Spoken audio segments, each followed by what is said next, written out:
황교안 대표는 당의 뱃머리를 다시 장외로 돌릴 모양입니다. 지난 5월에 광화문 집회 이후 또 한 번 장외 투쟁을 예고했는데요. 먼저 황교안 대표의 발언 들어보시고 오겠습니다. 가는 곳이 어디든 끼 때가 되면 지역 주민과 함께 한 끼 밥상을 하겠습니다. 마을회관이든 경로당이든 재워주시는 곳에서 잠을 잘 생각입니다. 오늘 출발하는 저의 민생 대장정, 국민 여러분과 함께 국민 여러분들의 마음을 모아서 위대한 국민 승리의 대장정으로 만들겠습니다. 8월 24일 토요일 광화문 광장에서 대한민국 살리기 구국 투쟁을 시작으로 해서 장외 투쟁, 원내 투쟁, 정책 투쟁의 3대 투쟁을 동시에 전개하는 강력한 대여 투쟁을 펼쳐갈 것입니다. 앞으로 펼쳐갈 우리 당의 투쟁은 이전과는 전혀 다른 새롭고 강력한 투쟁이 될 것입니다.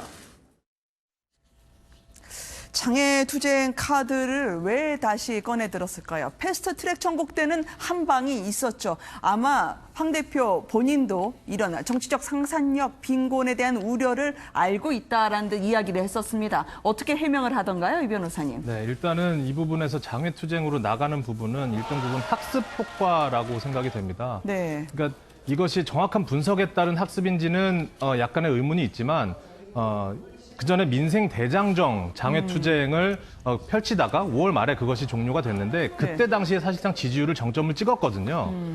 그런데 지금에 와서 다시 자유한국당 그리고 황교안 대표 본인에 대한 지지율이 사실은 취임 이전으로 돌아갈 정도로 많이 낮아져 있는 상태인데 결국 국회의원이 아니기 때문에 원내에서 활동할 수 없는 황 대표 입장에서 다시 장외 투쟁을 하면 또다시 지지율이 반등되지 않을까라고 하는 학습 효과가 있는 것 같고 그리고 지금 현재 이 한일 어떤 관계에 있어서 자유한국당이 계속해서 어떤 친일 프레임에서 벗어나지 못하고 있는 상황에서 이것이 결국은 민생 그리고 경제 그리고 또는 이념 이런 부분으로의 어떤 관심도를 계속해서 바꿈으로써 자유한국당 스스로가 계속 친일 프레임에 빠져드는 것을 경계하기 위한 측면이 아닌가라는 생각이 됩니다. 그래서 황 대표 본인 스스로가 다시 한번 장외투쟁을 통해서 스스로 개인적인 대표로서의 리더십과 또 지지율의 반등을 모색하고 동시에 친일 프레임에서 한국당 자체가 벗어나기 위한 부분이다라고 보이는데 과연 이 부분이 예전에 장외투쟁을 했을 때와는 좀 지금 상황이 다르기 때문에 게다가 당비도 부족한 상황이라고 하는데 장외투쟁이 과연 성공적일지는 좀 의문이 드는 상황입니다. 네, 말씀하셨던 것처럼 그때랑 지금이랑 이 상황이 다르다라는 의견도 있지만 상황이 거의 같은데 어떤 말씀을 또 하시려고 하느냐라는 질문도 있었습니다. 김성환 평론가님, 이 황 대표는 똑같은 말 하지 않는다라고 하지만요. 국민들은 어떤 차별성을 느낄 수가 있을까요? 글쎄요. 저는 뭐 차별성을 느낄 수 있을까 좀 의문입니다. 그러니까 저는 좀 지금 지지율이 떨어지고 있는 부분을 원인 분석을 좀 잘못하고 있는 거 아닌가 싶어요.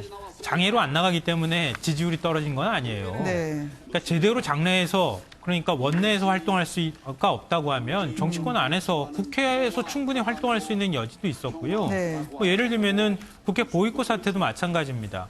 황교안 대표가 보이콧을 끝까지 이어가려고 하지 않고 적정한 타이밍에 국회로 들어갑시다 이렇게 결정을 내렸다 그러면 아마 전국 운영을 황교안 대표가 끌고 갈 수 있었을 거예요.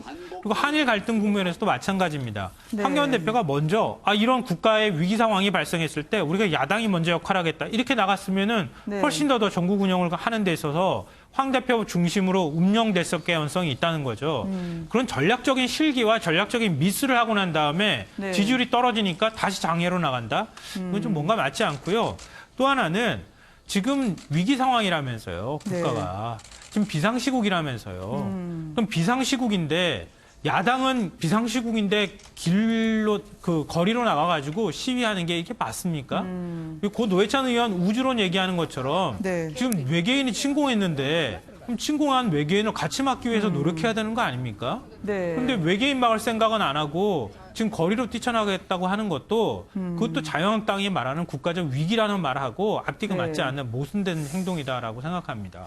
윤경 위원님께 좀 여쭤보려고 하거든요. 지금 3대 투쟁을 하겠다. 뭐 장애, 원내, 정책 투쟁. 좋은 건 다 하겠다고 하신단 말이에요. 그러니까 오히려 당내에서도 어떤 걸 하시려고 하는지 모르겠다. 선택과 집중에 대한 회의론적인 생각이 있는 것 같아요. 예, 저는 어느 신문의 제목이 당내에서 나온 얘기라면서 황 대표의 정치적 상상력의 한계.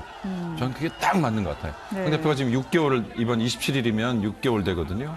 6개월 동안 정치권에 뛰어들어서, 정치판에 뛰어들어서 배운 게 장애투쟁이라는 거 하나밖에 없는 거 아니냐. 네. 다른 방식의 이 여야 간에 서로 경쟁을 하고 줄다리기 하는, 그다음에 지지층 이외의 반대층도 어떻게 껴안을 것인가에 대한 고민, 이런 거에서 해본 지금 경험이 없는 거 아니냐. 그리고 배운 게 없는 거 아니냐. 네. 정책 창출력도 없고, 그다음에 아까 말씀 누군가가 했다는 얘기처럼 정치적인 상상력의 네. 한계도 이번에 너무나 극명하게 보여준 것 같아서 참 아쉽습니다. 알겠습니다. 함께 했던 네 분께 감사드립니다. 정가 소식 마감합니다.